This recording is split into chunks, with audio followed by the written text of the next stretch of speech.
Graça e paz, meus irmãos. Seja muito bem-vindo ao canal Audiolivros e Mensagens. Eu sou o seu irmão em Cristo João Batista e estamos produzindo o livro A Quarta Dimensão. Este é o capítulo 5 e traz como tema a Escola de André. Então seja edificado com este áudio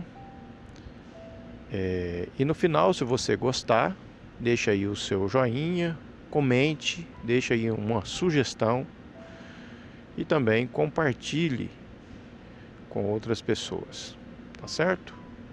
Deus abençoe sua vida e fique na paz do Senhor Jesus. Capítulo 5. A Escola de André.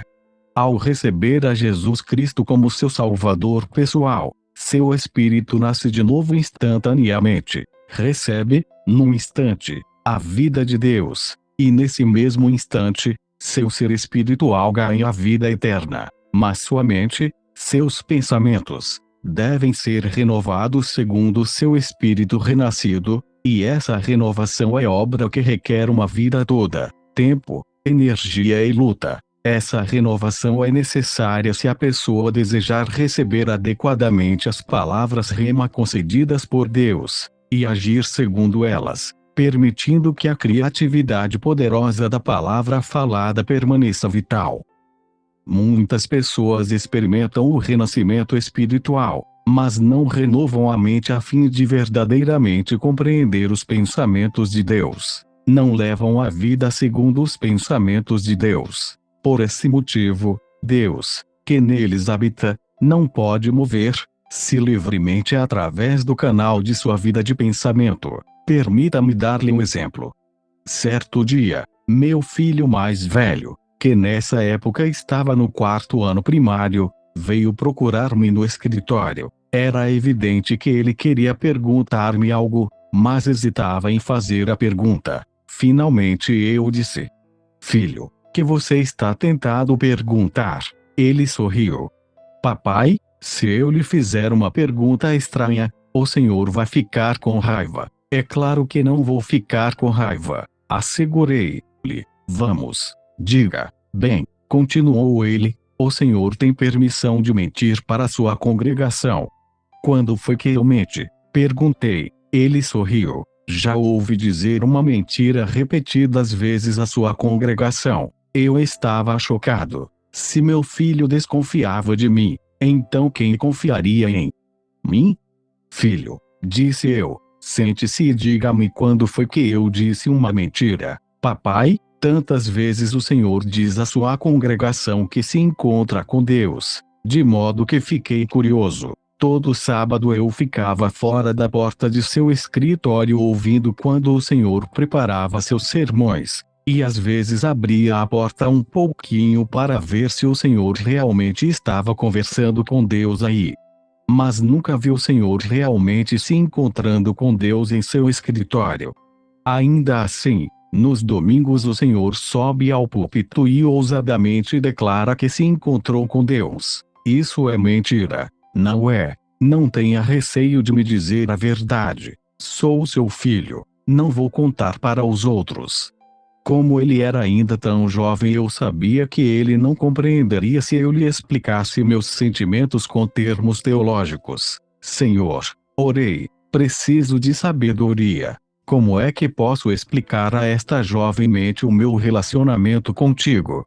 Subitamente um pensamento tremendo fluiu de meu coração e olhei para meu filho, dizendo: "Filho, deixe-me fazer-lhe uma pergunta. Você já viu seus pensamentos?" Ele ficou em silêncio por instantes. "Não, nunca vi meus pensamentos." "Então você tem a cabeça vazia", respondi. "Você não tem pensamentos." "Não, papai, eu tenho pensamentos. Eu posso falar porque tenho pensamentos. Mas", ressaltei, "eu nunca vi seus pensamentos." "Como é que o senhor poderia ver meus pensamentos?" perguntou ele. "Eles estão em algum lugar no meu cérebro e o senhor não pode vê-los." "Bem, então", disse eu, "embora você não possa vê-los, você realmente tem pensamentos, não tem?" "É claro, papai", respondeu ele. "Bem, Expliquei: encontro-me com Deus embora você não possa vê-lo com os olhos. Deus é como seus pensamentos. A Bíblia diz que Deus é o Verbo. Filho, o que é o verbo ou a palavra? O verbo é o pensamento vestido com vocabulário. Se Deus é pensamento vestido com o chinês, o povo chinês compreende os pensamentos de Deus. Quando os pensamentos de Deus estão vestidos com o inglês, então o povo norte-americano o compreende. Quando os pensamentos de Deus vêm a nós vestidos em coreano, o povo da Coreia compreende. Filho, encontro-me com Deus ao ler a Escritura, a palavra de Deus, e os pensamentos de Deus tocam meus pensamentos num reino invisível e converso com o Pai Celestial através da palavra de Deus. Deus é como o pensamento. Meu filho imediatamente compreendeu o significado e assentiu com a cabeça. Não posso ver meus pensamentos, contudo sei que os possuo. Sim, Deus é como o pensamento. Não posso vê-lo, mas ele está aí. Estou satisfeito. Sinto muito, papai, por tê-lo compreendido mal. Quando meu filho saiu, levantei-me e louvei ao Senhor. Pai, temia que ele não compreendesse, mas compreendeu. Entretanto, sei que não eu, mas o Espírito Santo que me ajudou a ter as palavras com que explicar sua maravilhosa presença. Agora deixe-me fazer-lhe uma pergunta. Com que se parece Deus? Deus possui forma, ele se parece com o ser humano. Como se pode explicar a presença de Deus? Deus é como o pensamento. Se você não tiver nenhum pensamento, então Deus não terá o canal através do qual falar a você. Você não pode tocar Deus com as mãos. Você não pode respirar Deus como se respirasse o ar. Deus não pertence ao mundo dos sentidos. Você somente pode encontrar-se com Deus através da arena de sua vida de pensamento. Os pensamentos de Deus vêm mediante sua palavra, ou através do seu Espírito Santo. Os pensamentos de Deus tocam os seus pensamentos e é aí que você se encontra com Ele. De modo que se você não renovar sua vida de pensamento e se não renovar sua mente após a conversão, então Deus não pode realmente manifestar-se a você. Muitas pessoas ainda vivem com suas mentes antigas depois da conversão. Esta maneira antiga de pensar é limitadora. Desta forma Deus fica limitado pelo tipo errado de vida de pensamento. A fim de andar intimamente com Deus é preciso que você renove sua mente e seus pensamentos. Se você não renovar seus pensamentos, Deus não pode descer e ter comunhão com você. Deus não habitará uma mente poluída, assim como peixes e pássaros não permanecem num lago poluído. É preciso que você renove seu pensamento para que a fé possa surgir através de sua vida de pensamento. A fé simplesmente não surge de seu espírito interior. A fé vem em cooperação com seus pensamentos, pois a fé vem pelo ouvir, e ouvir pela palavra de Deus.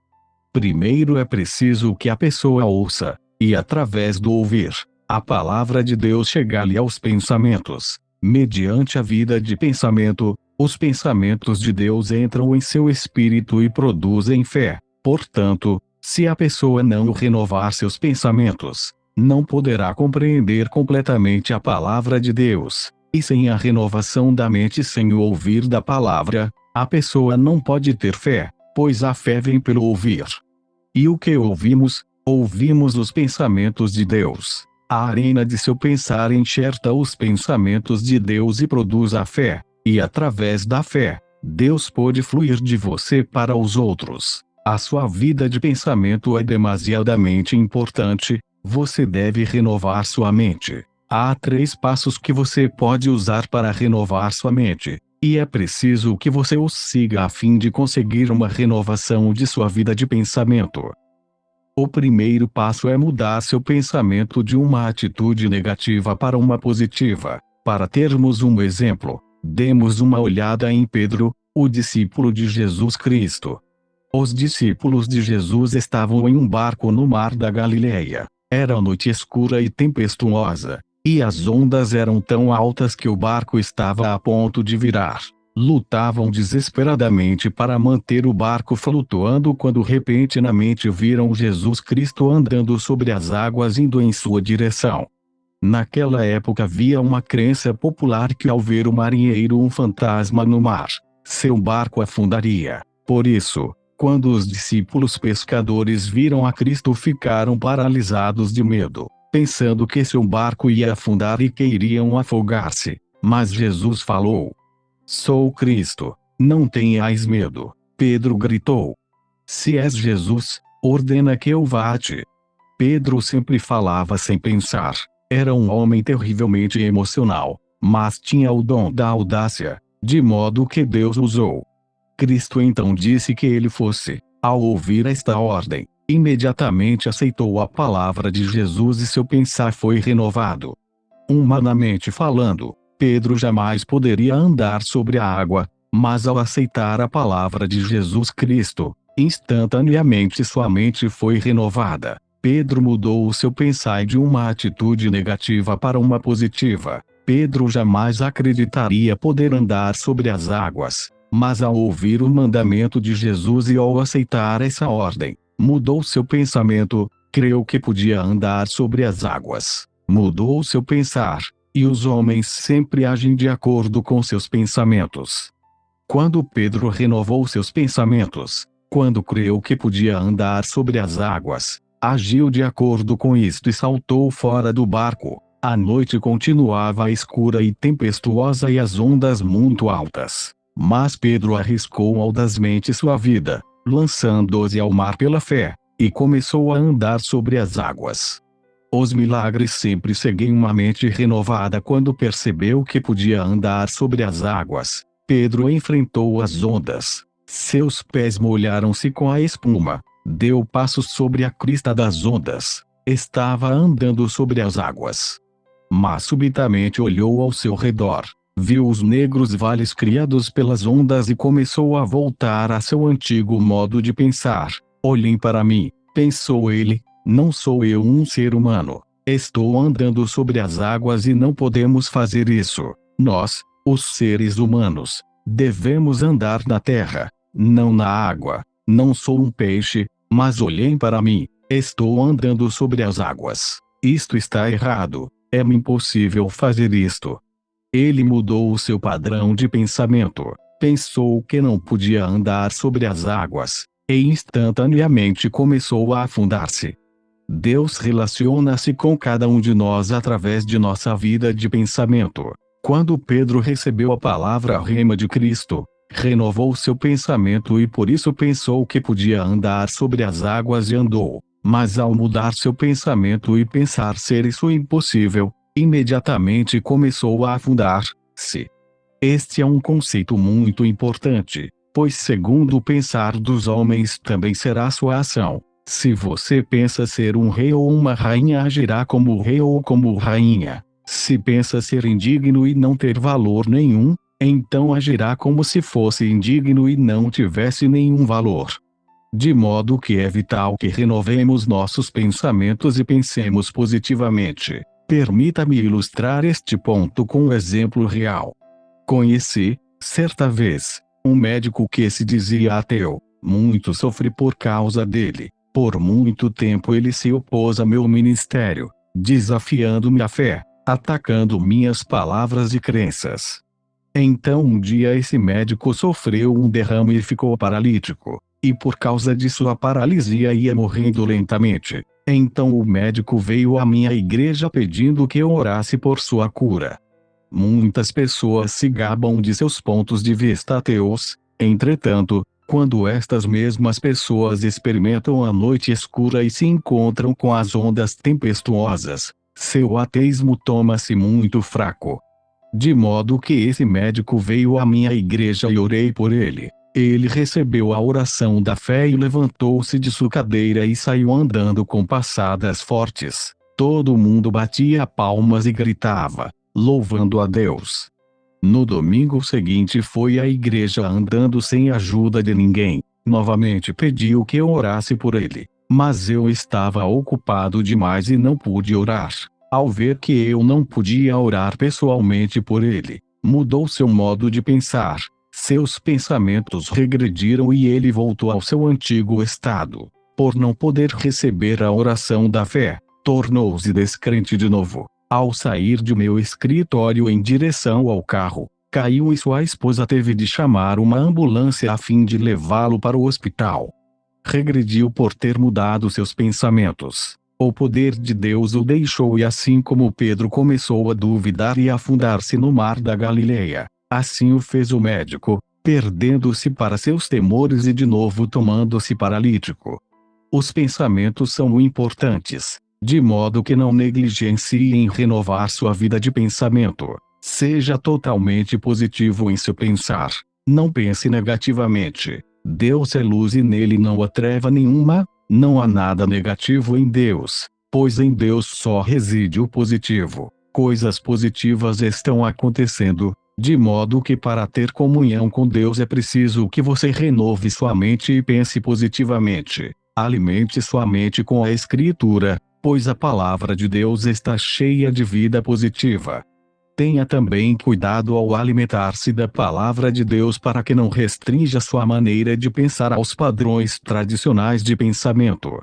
Seja revolucionário. Muitas pessoas estão presas por pensarem somente da maneira tradicional, da maneira ortodoxa. Portanto, Deus é incapaz de realizar as grandes obras que deseja realizar através delas. Mas se você receber a palavra de Deus e revolucionar sua maneira de pensar, então alcançará alturas muito além de suas limitações atuais.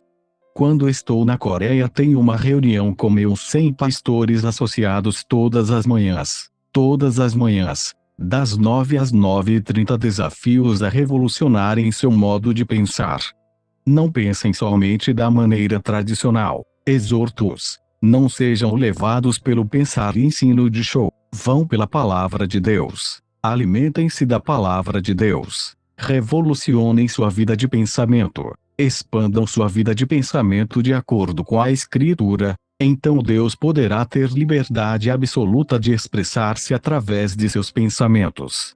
Depois de eu dizer estas palavras, meus pastores assistentes tornam-se grandemente motivados. Recebem a palavra, e se tiverem um pensamento realmente revolucionário, o executam. Então eu vejo resultados. Não intervenho em sua obra, a não ser que estejam tendo problemas.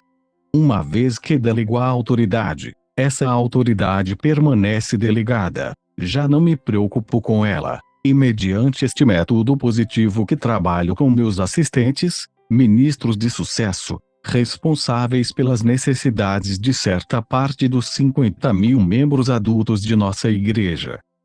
Tendo mudado sua atitude negativa de pensamento para a positiva, o segundo passo será treinar-se constantemente a fim de pensar em termos de milagres. Esta atitude de pensamento pode ser vista na vida dos discípulos de Cristo.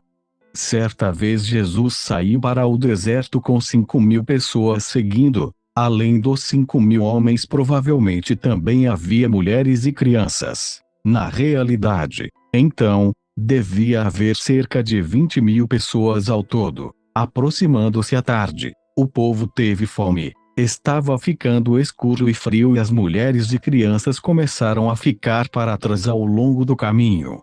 Cristo chamou Filipe.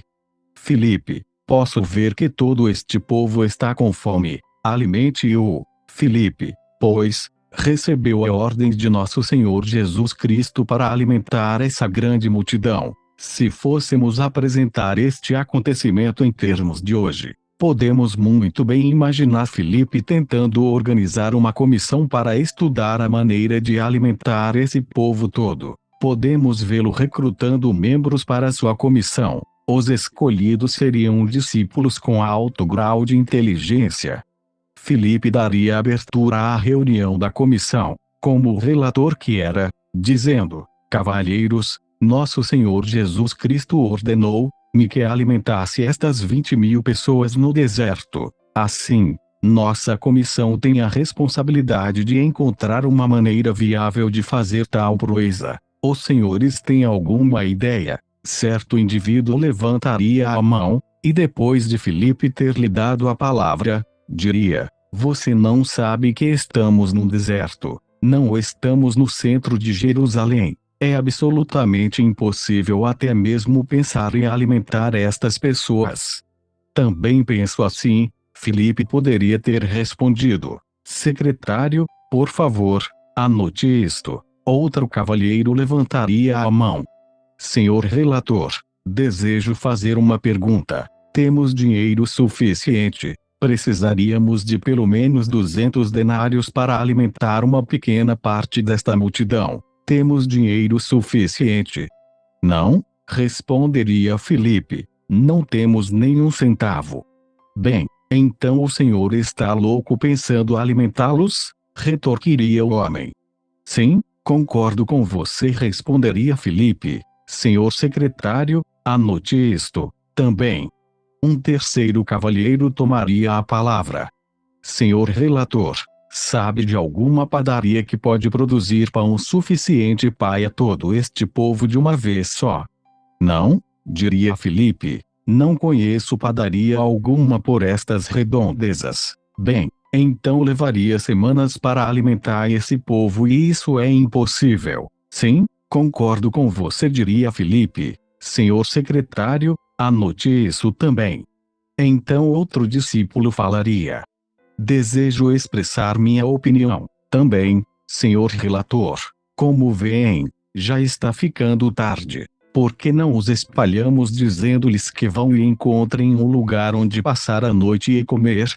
Então seria concluída a reunião e Filipe juntaria a informação conseguida. Mas esta informação seria somente de natureza negativa e impossível. Informação que iria contra os ensinos de Jesus Cristo e que se oporia diretamente à sua ordem.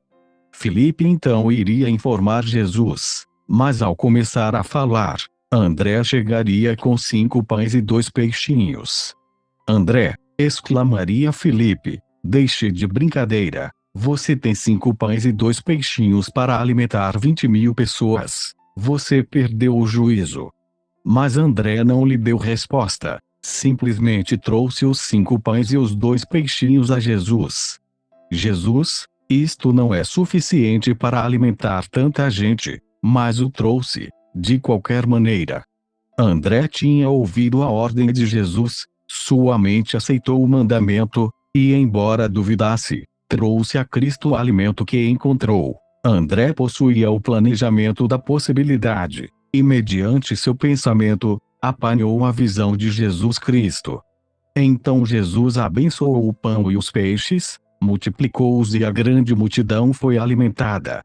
Todos os cristãos pertencem a Jesus Cristo, mas em Cristo há 2 escolas de pensamento, a escola de Filipe e a escola de André. Infelizmente, muitas igrejas pertencem à escola de Filipe, falam somente acerca do impossível, clamam que estamos num deserto e que é tarde demais e que as pessoas não podem ser alimentadas, falam com pouca fé, falam do impossível. A que escola pertence você? Sei que muitos vão a escolas e universidades diferentes, mas a que escola pertence você no que diz respeito à sua vida de pensamento? Você pertence à escola de Filipe ou à de André? Quando Deus me falou ao coração em 1969, dizendo-me que construísse uma igreja para acomodar 10.000 pessoas, fiquei apavorado. Em todos os instantes sentia-me como Filipe. Conversei com o corpo diaconal e todos pensavam como os discípulos de Filipe. Diziam-me ser impossível. Ao falar, novamente, com meus 600 diáconos, descobri que todos eles pensavam da mesma maneira, de modo que eu também me uni à escola de Filipe. Fui a Jesus e disse-lhe que não podia construir a igreja, mas em meu coração Jesus ordenou: não pedi que você fosse conferenciar com os anciãos e diáconos. Disse-lhe que construísse a igreja. Senhor, responde, sabes que nada tenho com que construir. Será preciso muito mais dinheiro do que disponho no presente. Então, através do Espírito Santo, Jesus falou-me ao coração: o que tem você que podia dar pessoalmente? Em meu coração sabia o que ele estava pedindo, mas recusava-me a reconhecer seu pedido e disse: Jesus, não peça que eu faça isso. Casei-me com 30 anos de idade e por todos estes anos tenho economizado dinheiro a fim de construir uma linda casa e dá-la à minha esposa. Mas o Senhor respondeu: dê o que você possui. Pai, são somente $20.000, clamei. Isso não pode construir a igreja e o complexo de apartamentos. São precisos 5 milhões. A quantia que poderia conseguir pela casa não será suficiente.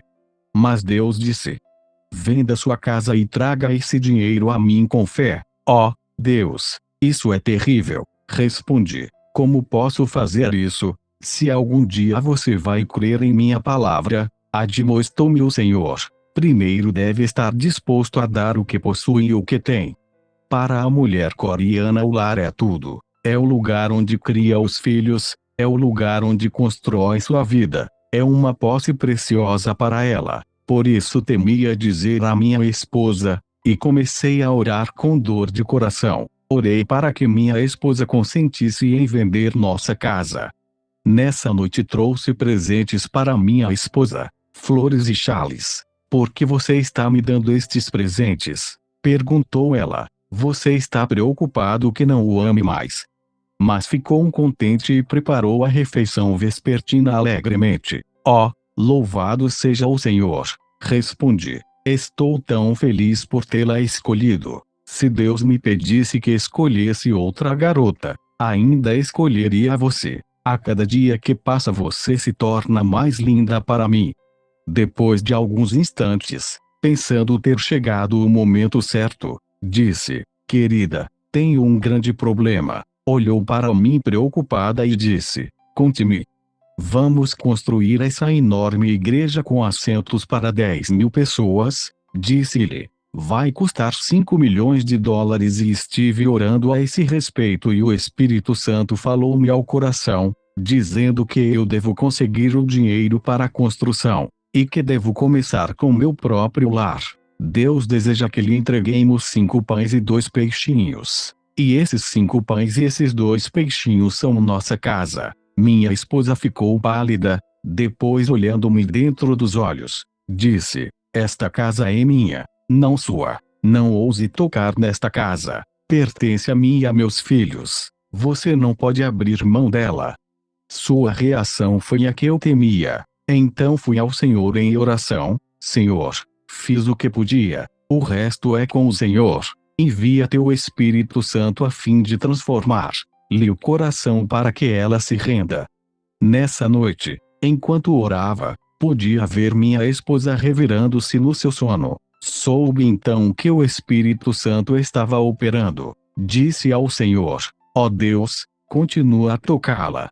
E o Senhor a tocou. Ela não pôde dormir por quase uma semana. Seus olhos ficaram inchados e vermelhos. Finalmente veio a mim, dizendo: não posso suportar mais. Não posso recusar o desejo do Espírito Santo. Desistirei da casa. Então ela trouxe a escritura da casa, e juntos pegamos essa escritura e demos nosso lar para a construção da igreja. Agimos como André que, embora tivesse somente 5 pães e 2 peixinhos, creu que Jesus podia pegar este pouco de alimento e com ele alimentar toda a multidão. Nós, também, pertencíamos à escola de André.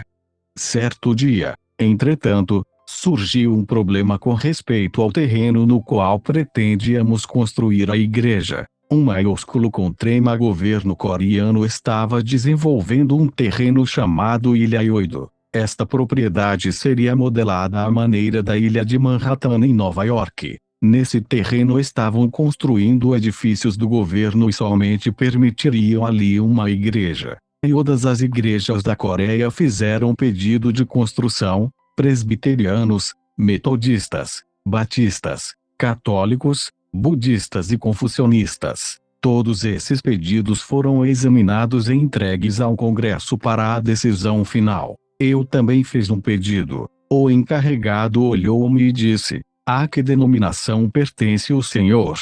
Assembleias de Deus, respondi. Ó Senhor, quer dizer aquela igreja onde gritam louvores a Deus de uma maneira alta e barulhenta, e oram pelos doentes e falam em línguas estranhas. Exatamente, respondi. Ele sacudiu a cabeça. Ó Senhor, sabe que esta igreja vai ficar bem em frente do edifício do Congresso. Esta igreja tem de ter aparência digna e a sua não tem. Não podemos aceitar sua inscrição. Fiquei alegre no coração, contudo, pois isto me daria desculpa para não construir a igreja. Voltei ao Senhor em oração. Senhor, tu ouviste o que ele disse? Não ouviste? Não temos dignidade suficiente para construir aqui. Você pode levar ao Senhor toda a desculpa que puder arranjar, mas o Espírito Santo sempre tem a resposta. O Espírito Santo respondeu, dizendo: quando foi que ele disse que pedisse permissão para a construção, então não tenho de fazer a inscrição? Perguntei. Meu filho, respondeu ele, você não deve seguir o caminho em que agora trilha. Deve andar em direção oposta, no caminho da oração e da fé. Sendo assim, comecei a jejuar e a orar. Então em meu coração a sabedoria do Espírito Santo disse: vai e descubra quem está a cargo do projeto de desenvolvimento dessa ilha.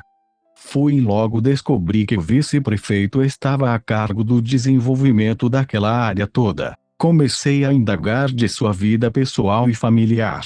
Descobri que a mãe dele era membro da igreja presbiteriana. Portanto, fui visitá-la, orei com ela e ela recebeu o batismo no Espírito Santo. Então começou a assistir à minha igreja. Na Coreia, a sogra tem muito poder e autoridade sobre a nora. Disse a esta senhora que trouxesse a nora para sua igreja, dizendo-lhe: sua nora tem de ser salva. Assim, ela orou e eu também orei. Ela trouxe a mulher do filho para a igreja. Depois de ouvir o sermão, entregou o coração a Cristo e foi cheia com o Espírito Santo.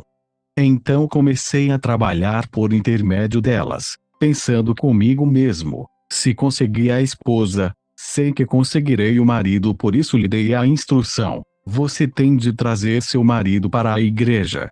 Mas ele é ocupado demais, respondeu ela. Você não quer que ele vá para o inferno, não é mesmo? Perguntei com severidade. Portanto, traga-o para a igreja. Quando, afinal, ela o trouxe à igreja, preguei uma mensagem poderosa. Embora não olhasse diretamente para o rosto dele, estava, em verdade, pregando para ele, e miraculosamente ele entregou o coração para o Senhor. No domingo seguinte ele entrou em meu escritório.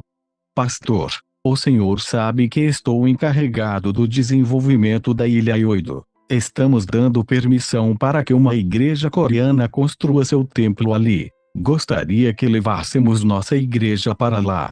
Eu queria gritar, mas o Espírito Santo não me permitiu. Às vezes o Espírito Santo opera de modo muito misterioso. O Espírito Santo deu-me a impressão que eu devia dizer não, mas argumentei, não dei o duro para isto. Embora meu coração clamasse para dizer sim, respondi: não, senhor vice-prefeito, para levar esta igreja seria preciso uma soma exagerada de dinheiro e teríamos de comprar pelo menos 3 ou 4 acres de terra. Isso custaria mais de 5 milhões de dólares. Acho impossível. Para piorar as coisas, nossa igreja é considerada uma igreja pentecostal não digna e eles nem mesmo aceitariam minha inscrição.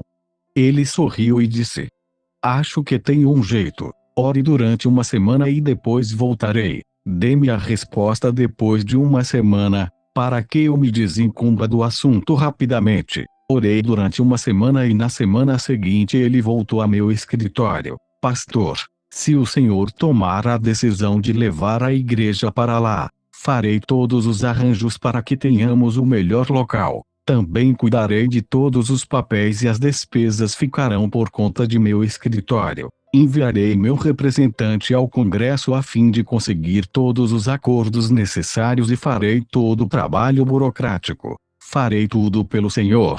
Garanto-lhe que conseguirá o terreno. Mais que isso, Farei todos os arranjos para que a igreja compre o terreno a crédito. Então o Espírito Santo disse-me ao coração: grite. Senhor vice-prefeito, disse eu, aceito. Deus impediu-me de dizer sim por uma semana, e como resultado não somente conseguimos o terreno de um modo miraculoso, mas também não tivemos de preparar toda a papelada. Então fui assinar o contrato com uma construtora. Logo depois lançaram os alicerces e começaram a construção da igreja e do complexo de apartamentos. Esse vice-prefeito agora é um dos anciãos de minha igreja. De maneira similar, sua fé poderá ser testada. Se você tem um projeto pequeno, será testada de um modo pequeno. Se tiver um projeto grande, será testada de uma maneira grande. Jamais pense que sua fé sempre irá por jardins de rosas. Você passará por turbulência, mediante a qual Deus prova sua fé. Até este ponto da construção da igreja eu ainda pertencia à escola de André, e com grande fé orava por cada problema que ia surgindo. Mas então o dólar foi desvalorizado, e o construtor rescindiu o contrato dizendo que precisava aumentar o preço da construção do prédio da igreja. Chegou a crise do petróleo, e todos os bancos fecharam as portas para mim. Meu povo começou a perder os empregos, e o orçamento da igreja mal dava para pagar os juros dos empréstimos. Não somente não podia pagar os que trabalhavam na igreja, mas eu também não recebia meu salário. Então a companhia tentou processar-me porque eu não podia pagar o aumento necessário. E as contas começaram a chegar uma após a outra: conta de luz, conta de esgoto, conta de construção. Contas empilhavam-se sobre minha escrivaninha, mas eu não tinha o dinheiro com que pagá-las. Não tinha dinheiro nem para contratar um advogado. Os construtores começaram a desistir porque não podia pagar-lhes o salário. Ninguém quer ficar num barco que se afunda, e eu me afundava rapidamente.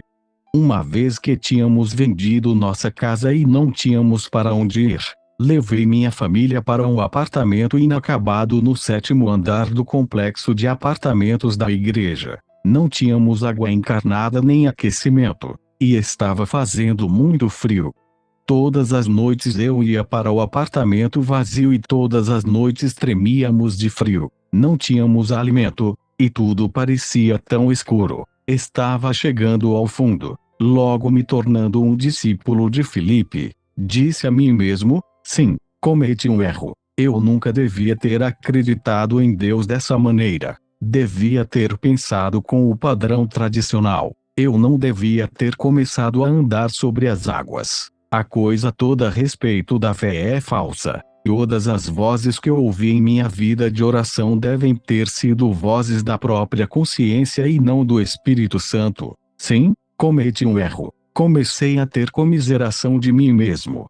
As pessoas começavam a deixar minha igreja. Todos os relatórios eram negativos. Minha família até mesmo começou a ter dúvidas a meu respeito. Tudo parecia impossível. Eu estava cansado e com fome. É isso aí, disse eu. É o fim. Esta é a assim chamada vida de fé. Vou pôr fim à minha vida.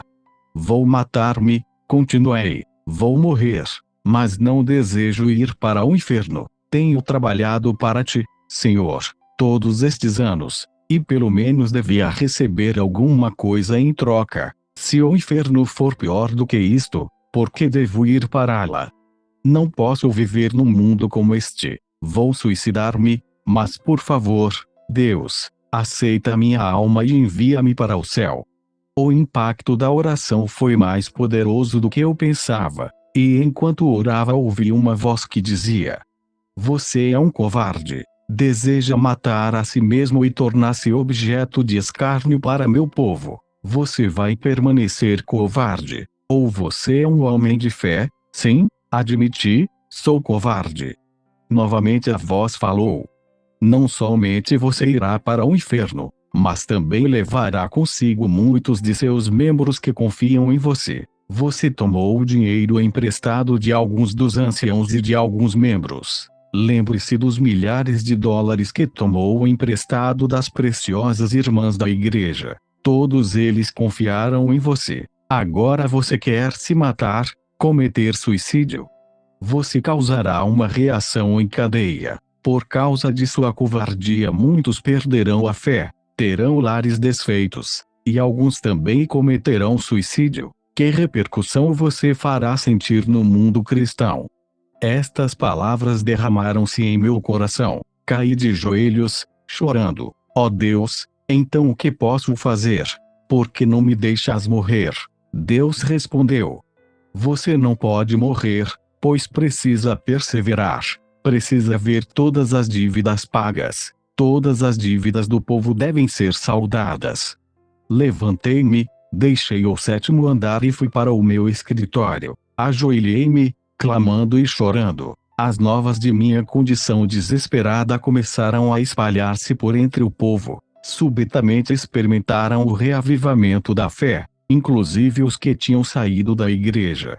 Salvemos nosso pastor, clamaram. Salvemos o homem de Deus. Assim teve início um grande movimento chamado Salvemos Nosso Pastor.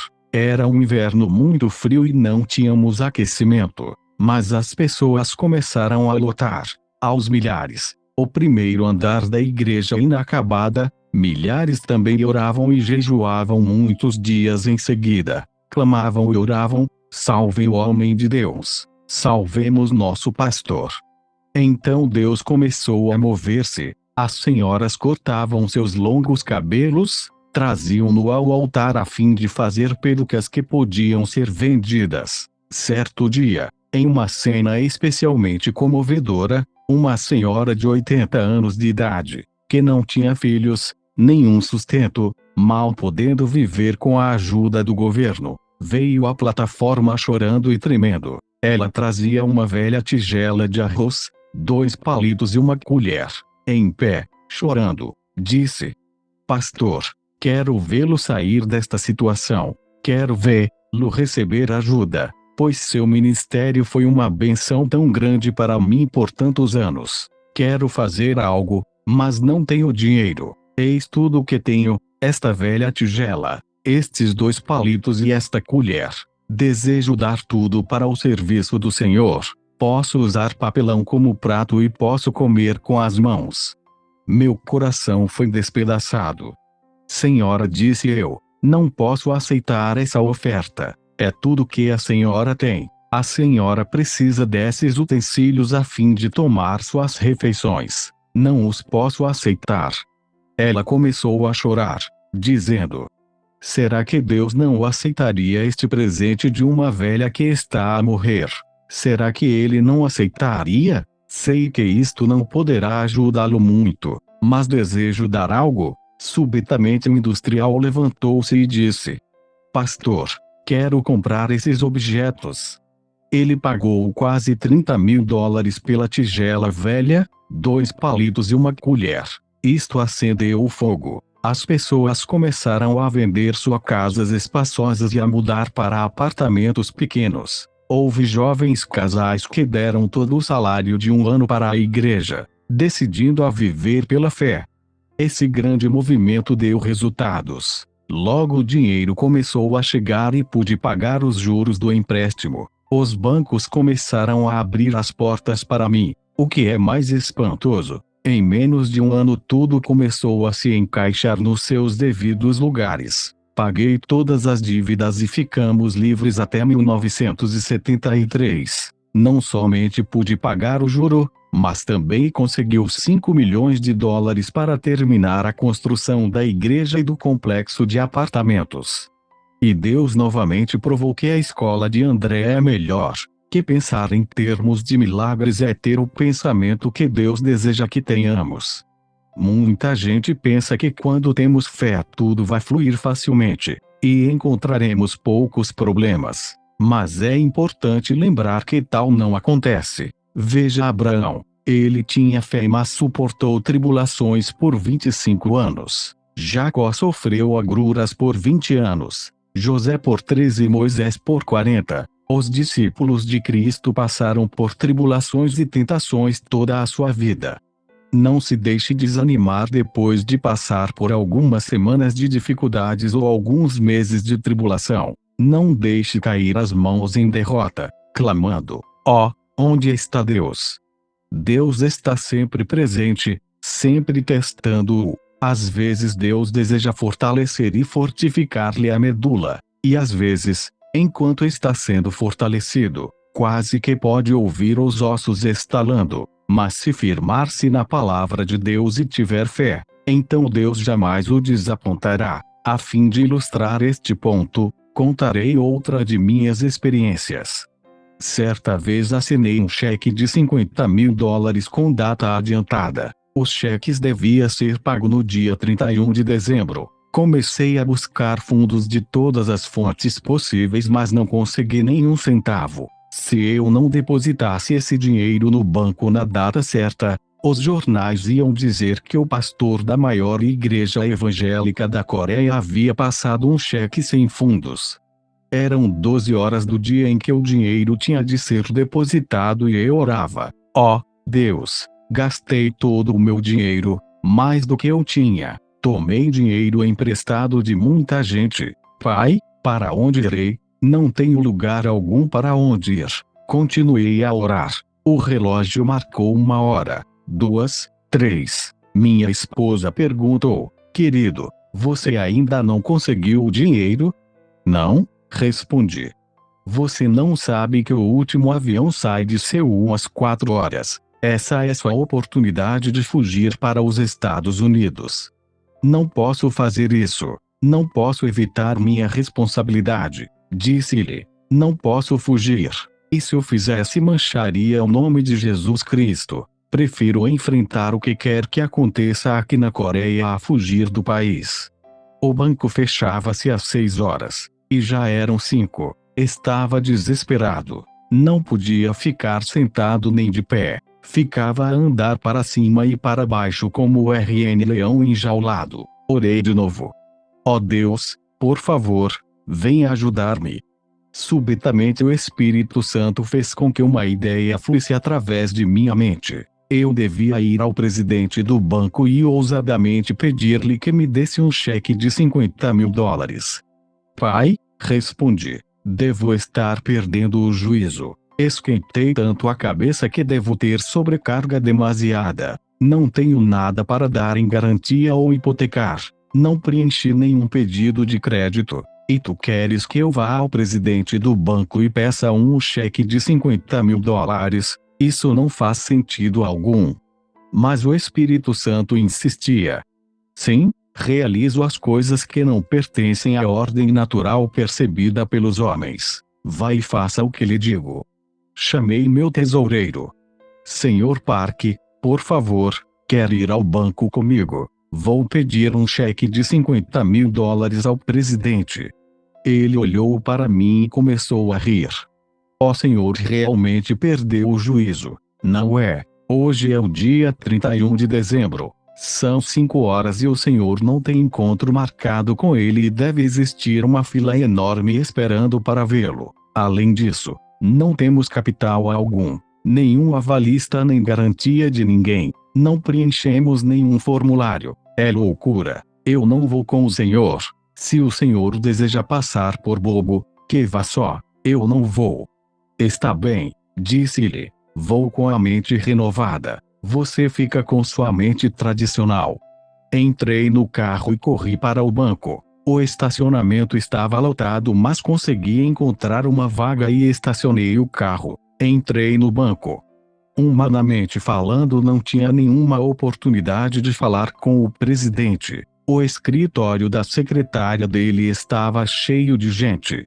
Querido Espírito Santo, disse eu, vim até aqui, por favor, dá-me mais instruções. O Espírito Santo respondeu: ande corajosamente, seja audaz, haja como se fosse uma pessoa importante, não preste atenção a ninguém mais, mas entre direto no escritório do presidente. De modo que me fez de valente, caminhei com toda a resolução. A secretária me viu e disse: Senhor, aonde vai? Olhei diretamente em seu olho sem dizer nada. Ela perguntou de novo: Quem é o senhor? Tem encontro marcado com o presidente. Qual é seu nome? De repente tive uma inspiração. Venho de parte da mais alta autoridade, respondi. Eu queria dizer que vinha de parte de Deus, mas ela entendeu que eu vinha de parte do presidente da Coreia, porque na Coreia o presidente é chamado de a mais alta autoridade. Pensando que eu fosse um emissário especial do presidente, ela mudou de atitude, tornou-se toda amabilidade e me disse: de parte da mais alta autoridade, então pode entrar. Dirigindo-se às pessoas que estavam esperando, disse: deixem esse senhor passar. Ela mesma levou-me à frente de todos os outros, até o escritório do presidente. Ao transpor a porta, orei de novo. Querido Espírito Santo, cheguei até aqui, agora o que devo fazer? O Espírito do Senhor veio sobre mim, assim como tinha vindo sobre outros homens de fé, e senti-me forte e audaz. O Espírito continuava a repetir: você é um filho do rei, uma pessoa importante. Continue a agir como o grande personagem que é. Assim, entrei ousadamente, sentei-me no sofá e cruzei as pernas. O presidente do banco entrou, veio para mim com a mão estendida, perguntando sorridente: que tipo de negócios tem o senhor? Com que propósito veio? Será que conheço? Não respondi a essas perguntas, mas disse: senhor, vim aqui com um projeto tremendo e vou fazer-lhe um grande favor. Um favor? Perguntou ele estranhando. Sim, se o senhor me fizer um pequeno favor, posso trazer-lhe 10.000 contas novas para o princípio do ano, disse-lhe. 10.000 contas novas, exclamou ele.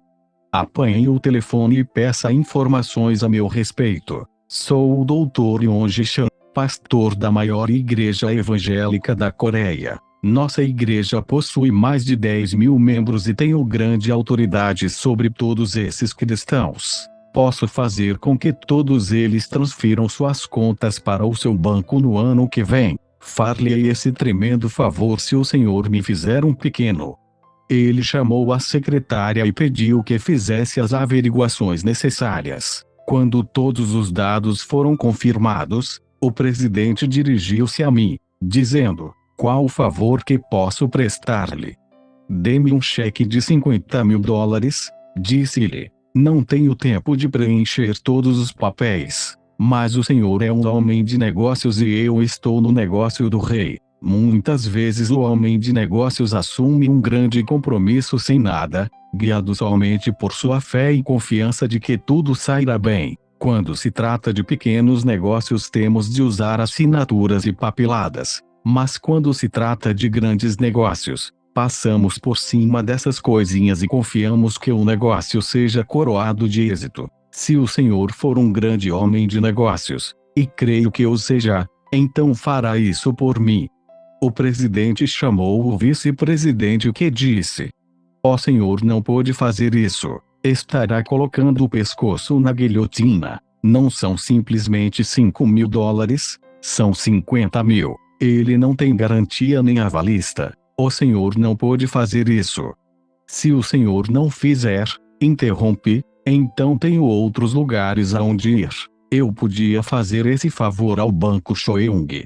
O homem assentou-se sacudindo cabeça. Então disse: senhor, tenho um sentimento estranho. Nunca senti esse tipo de emoção antes. Confio no senhor. Se não confiasse tanto no senhor jamais faria isso. Mas gosto de sua ousadia e de sua fé. Ao assinar este cheque estarei colocando toda a minha carreira e vida em suas mãos. E esta será a primeira e última vez que eu farei. Mas desta vez exporei meu pescoço. Traga-me um cheque de $50.000, disse ele ao vice-presidente. Confio em que o senhor cumprirá sua promessa, disse-me ele enquanto preenchia um cheque de $50.000 de sua conta pessoal. Ao sair do escritório com o cheque nas mãos, parecia que eu tinha 3 metros de altura. Uma vez mais eu estava na escola de André. Depositei o dinheiro justamente às 6 horas, enquanto o banco se fechava e me salvei. Muitas vezes Deus espera até o último instante. Uma vez que você renove sua mente e aprenda a andar com Deus, então deve persistir até o último momento. Não se deixe apavorar. Renove sua vida de pensamento. Não fique restringido pelo pensar tradicional. Estude a palavra de Deus. Esse é o livro-texto com o qual você pode renovar a mente e enchê-la de pensamento positivo, e aprender a pensar em termos de milagres. O terceiro passo para uma mente renovada é que ela seja orientada para o êxito. Você deve permear sua mente com a consciência da vitória, e com uma abundância de consciência. Deus jamais falha, de modo que se você estiver recebendo os pensamentos de Deus, sempre terá êxito. Deus jamais perde uma guerra. Ele é o vencedor eterno. Você deve ter a consciência da vitória. Deus jamais tem falta de coisa alguma. Você deve ter a abundância da consciência. Esta conscientização é importante. Se você tiver a conscientização de inferioridade, pobreza, doença e fracasso, Deus nunca poderá operar. Deus é seu socorro, sua abundância, seu êxito. Deus é sua vitória. Se duas pessoas não estiverem de acordo, como poderão trabalhar juntas? Para andar e trabalhar com Deus você deve, pois, enxertar os tipos de consciência de Deus à sua própria. Renove sua mente. Pense constantemente em termos de sucesso, vitória e abundância. Tendo renovado completamente seu processo de pensamento, então receberá a palavra rema de Deus. Ousadamente assimile a palavra de Deus em sua vida de pensamento. Por meio da oração produza a fé. Por meio da fé poderá andar com a cabeça erguida. Olhe somente para o Senhor. Embora possa não sentir nada, embora possa não tocar nada, embora seu futuro possa parecer escuro, ainda assim não tenha medo. Você está vivendo pelo conhecimento revelado. Está vivendo com novos pensamentos. Pensamentos de Deus. Pensamentos de sua palavra, a Bíblia. Jesus Cristo é o mesmo ontem, hoje e para sempre. Deus Jeová jamais muda. A palavra de Deus jamais cai ao solo sem cumprimento. Não podemos viver só de pão, mas pela palavra de Deus. Somos os filhos justificados de Deus, e devemos viver pela fé. Em Jesus Cristo não há diferença de cor ou raça. Todos nós pertencemos a uma única raça, a raça de Jesus Cristo. Vivemos pelo seu pensar. Portanto, renove sua mente e reeduque sua vida de pensamento. Pense grande. Tenha grandes objetivos. Você tem uma única vida para viver, por isso não se arraste no pó. Não viva com a consciência de fracassos. Sua vida é preciosa para o Senhor. Você deve alguma boa contribuição a este mundo. Jesus Cristo habita gloriosamente cada cristão. Portanto, você tem recursos inesgotáveis em seu íntimo. Cristo é tão poderoso hoje quanto foi 2000 anos atrás. Você pode renovar em seu pensamento enxertando os pensamentos de Jesus Cristo em seu coração, pensando positivamente, pensando em termos de milagres, desenvolvendo uma orientação ao êxito, à vitória e a uma consciência de abundância. Estuda, lê o fundamento no qual ver a palavra de Deus em sua mente, renovando por completo. Então você verá ocorrer grandes milagres. Efésios 3:20 diz: Ora, aquele que é poderoso para fazer infinitamente mais do que tudo quanto pedimos, ou pensamos, conforme o seu poder que opera em nós. Chamo a isto de além do pensar e pedir. Muitas pessoas pensam que receberão pelo simples pedir. Deus dá resposta mediante sua vida de pensamento infinitamente mais do que tudo quanto pedimos, ou pensamos. O que você pensa? Você pensa pobreza, você pensa doença, pensa impossibilidade, pensa negativamente, pensa fracassos. Se orar dessa maneira, Deus não terá o canal pelo qual fluir. Qual é sua vida de pensamento? Você renovou sua vida de pensamento? Deus está disposto a obrar abundantemente em sua vida, mas será por meio da renovação de seu pensamento. Você deve ler a Bíblia. Não ler a Bíblia por costume ou prescrição religiosa. Não ler a Bíblia procurando novas formas legalistas de viver. Não leia a Bíblia por tradição histórica. Leia-a para alimentar a sua mente e mudar por completo toda a ordem de seus pensamentos. Para renovar, totalmente, sua vida de pensamento. Encha seu pensamento com a palavra de Deus. Então Deus poderá fluir livremente através de sua vida e fazer, por seu intermédio, grandes coisas para a sua glória.